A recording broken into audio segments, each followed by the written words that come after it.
Today I want to talk about the Kinsey report and the sexual revolution from Romans 1.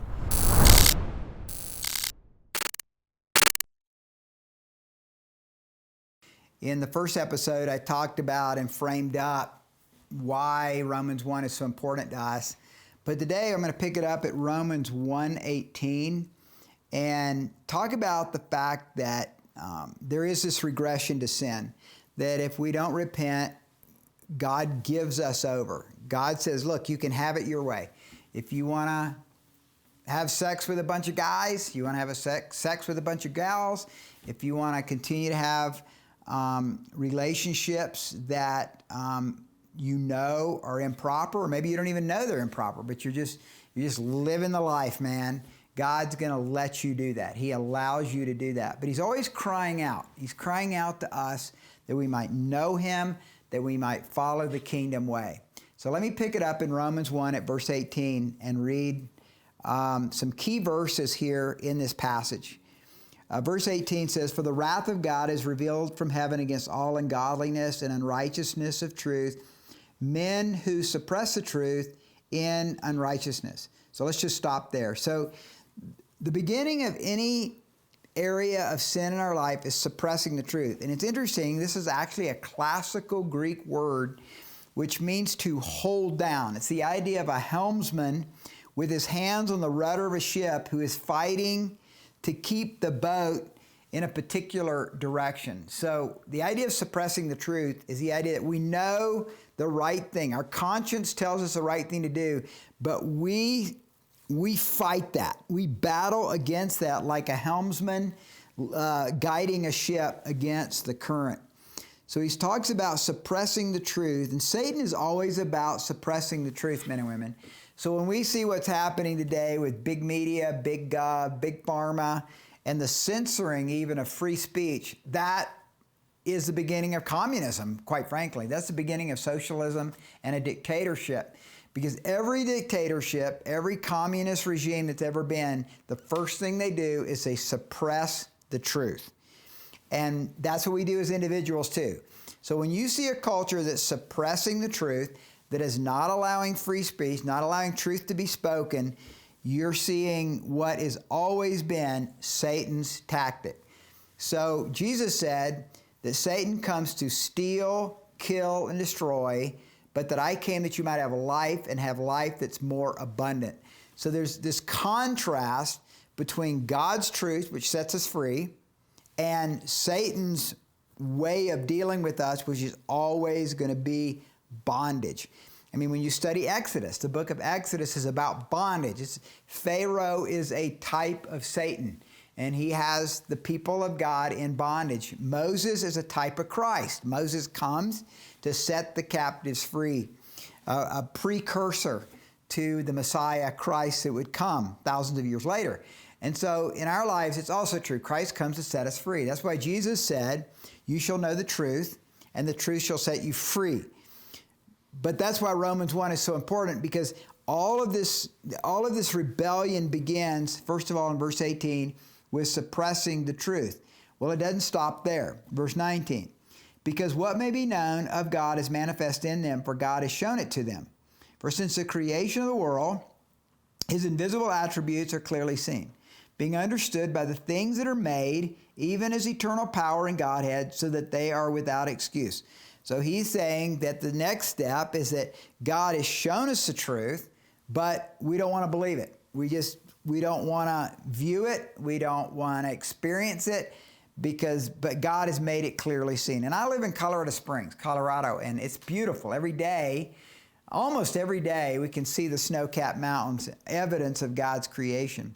Verse 21, "Because though they knew God, they did not glorify Him as God, nor were thankful, but became futile in their thinking, and their foolish heart was darkened. Professing to be wise, they became fools, and changed the glory of the incorruptible God into the image made like corruptible man, and birds, and four-footed animals, and creeping things. Therefore God gave them up to uncleanness in the lust of their hearts, to dishonor their bodies among themselves." So suppressing the truth is the beginning. The next is a futility of thoughts where you can't even know what truth is. I'll give you an example of that. You know, outside on my way home, I always come to the stop sign, and I come to stoplights all the way home, and I stop if it says red, and I go if it's green. Well, that's an example of truth. In other words, I'm trusting that when that light is green, that other people are going to follow the law. This is man-made laws, but it's like the laws of God, and they're going to stop. So I don't worry about what's happening with the traffic on the right or what's happening with traffic on the left. I just go straight because the light tells me it's green, so it's safe. But if I decided to say, well, you know, I don't really like stoplights, I don't really like green, yellow, or red lights, I'm going to do whatever I want to do.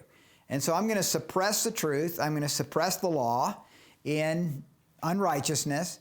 Well, think what starts to happen. What starts to happen is I don't know what's going to happen each time I come to the light, because there's other people out there that still believe in the law. They're still following that. So it's red. The light says red on my side, it's green on their side, but I don't really want to follow the law. I don't care about the law. I want to do my own thing, and I want to get home 5 minutes faster. So I just drive my car right through the intersection, and then bam, I'm in an accident.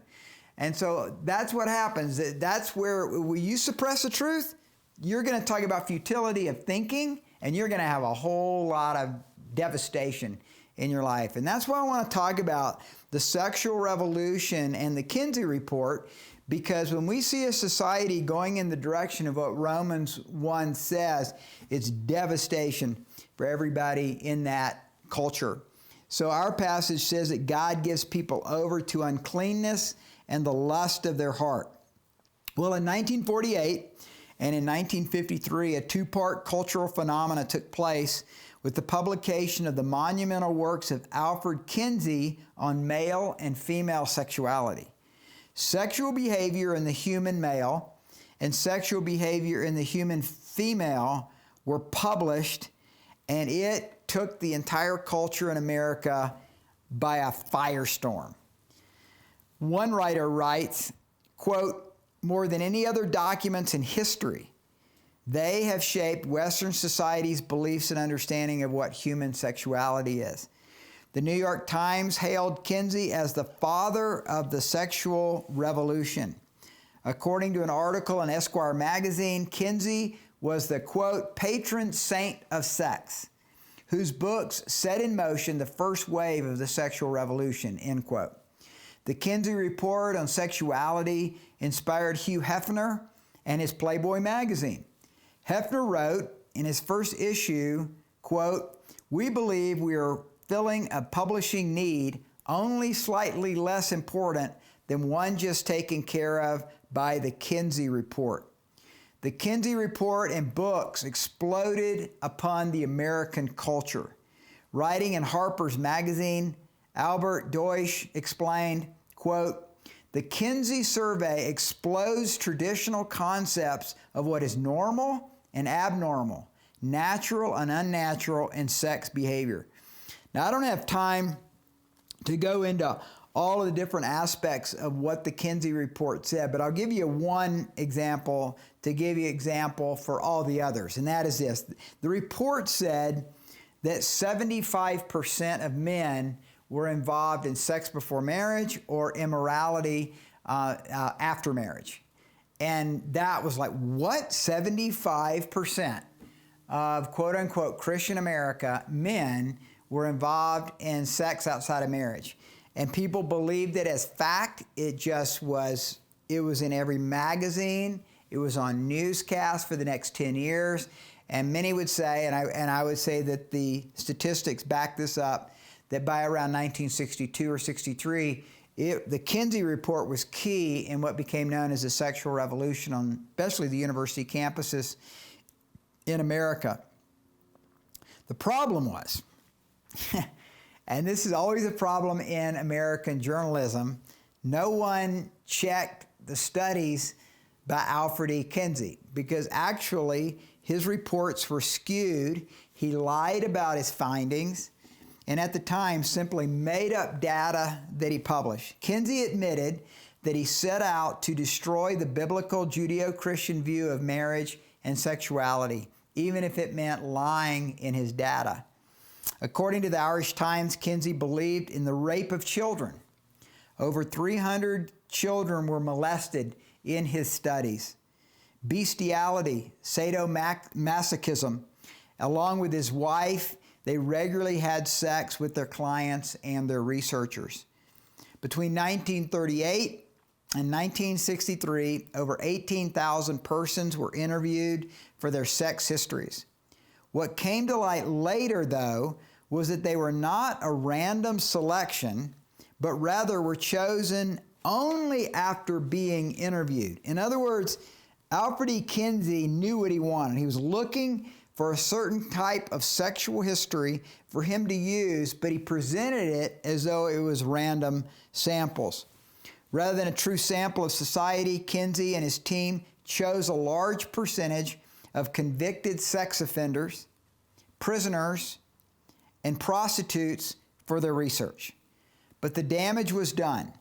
The sexual revolution in America had begun, and it was never waned since. So here's an example of suppressing the truth, futility of thinking, and out bad reporting. Himself a pedophile, bisexual, and voyeurist, Kinsey's false reports and deceptive research has, according to Drs. Judith Reisman, Dr. John Court, and Gordon Muir, been catalytic to, and I quote, the rise of divorce, sexual promiscuity, sexually transmitted diseases, illegitimate births, cohabitation, pornography, homosexuality, sadomasochism, rape, child molestation, sexual crimes of all types, family breakup, endemic violence, etc. They can all be attributed to the scandalous research undertaken by Kinsey. Kinsey's research was never checked, and only in the last 20 years has it actually come to light through research about what he actually did. Kinsey, the academic community of that time, and the media suppressed the truth in unrighteousness, leading to uncleanness and the lust of the heart to dishonor their bodies among themselves. So those are pretty dramatic facts, you guys, about what happened. But this uncleanness and the lust of their hearts is also what we now call the hookup culture, which is here we are in the third millennium, and we see the hookup culture such a prevalent part of the youth culture today. According to statistics on STD, that means sexually transmitted diseases, half of all sexually active people will get a sexually transmitted disease by the time they reach 25. Women are more at risk than men. New data published by the CDC estimates that on any given day in 2018, 1 in 5 people in the U.S. had a sexually transmitted infection. That's called an STI. More than 500 million people across the globe between the ages of 15 and 49 are estimated to have a genital infection with herpes simplex virus, HSV, or herpes. Jesus said, "The enemy comes to steal, kill, and destroy, but I have come to give you life and more abundantly." This is devastating information, men and women. It's destructive, and the proper response is to say, it's not okay. This is unnatural. This is not God's best way for us. So I want to challenge you today, as you're hearing this information, that you would stay with us as we look at the next episode, because we're going to take another step in this journey of how we can begin to live lives along the guardrails that God has for us. But this is important. This is super important. And the enemy and the media will do anything possible to shield us from this kind of knowledge. And young people need to hear this. We need to be communicating this in our schools. We need to be communicating this in our churches. So in the next episode, I'm going to be talking about unnatural passion. Stay with us, and may this challenge you and your understanding and importance of a Christian worldview.